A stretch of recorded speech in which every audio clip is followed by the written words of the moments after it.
Hi అండి.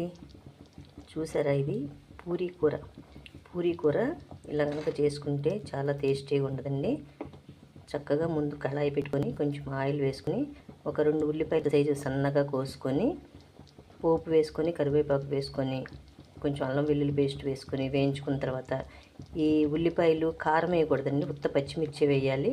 ఒక 10 పచ్చిమిర్చి వేయించేసిన తర్వాత దాంట్లో ఒక 4 బంగాళదుంపలండి చిన్న ముక్కలు కోసి వేసి అది కూడా కొంచెం వేగిన తర్వాత దాంట్లో కొంచెం సాల్ట్ పసుపు వేసి కలుపుకొని తర్వాత మనం కొంచెం ఒక స్పూనున్నర శనగపిండి తీసుకొని కొంచెం వాటర్లో కలుపుకొని పోసుకోవాలండి.